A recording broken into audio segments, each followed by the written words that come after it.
दोस्तों ये देखो पान का खेती कैसा होता है। ये देखो पान का बागान, गार्डन। ये मेरे चारों तरफ पान ही पान है। ये खाने वाला पान जो सुपारी के साथ खाते हैं आप लोग। ये पान का खेती है। देखो कैसे किया जाता है पान का खेती। ये असम के मोरान डिस्ट्रिक्ट में है। मोरान डिस्ट्रिक्ट तो नहीं है, डिब्रूगढ़ डिस्ट्रिक्ट में है। मोरान बोल के एक छोटा सा टाउन है। वहाँ का लोग ऐसे पान का खेती करते हैं। आप लोग देख सकते हैं ये पूरा ऊपर ग्रीन हाउस जैसा बनाया हुआ है और चारों तरफ ये वॉल जैसे लगाया हुआ है। ये बनाना लीव्स से वॉल बनाया है, चारों तरफ घेर दिया है।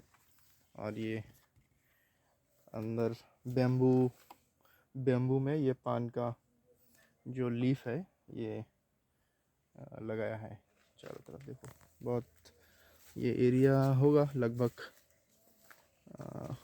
आधा बीघा जैसा होगा ये एरिया चारों तरफ।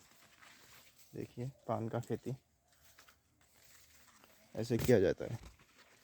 ये बीच में ड्रेनेज सिस्टम भी है ताकि जो पानी बारिश के टाइम में पानी ये ड्रेन से बाहर चला जाए, इसके लिए ड्रेनेज सिस्टम भी है।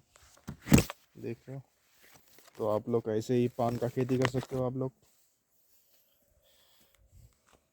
होप ये वीडियो आपको अच्छा लगा होगा, तो इस चैनल को ज़रूर सब्सक्राइब कीजिए अगर ये वीडियो आपको अच्छा लगा, और लाइक शेयर और कमेंट्स करके बताइए।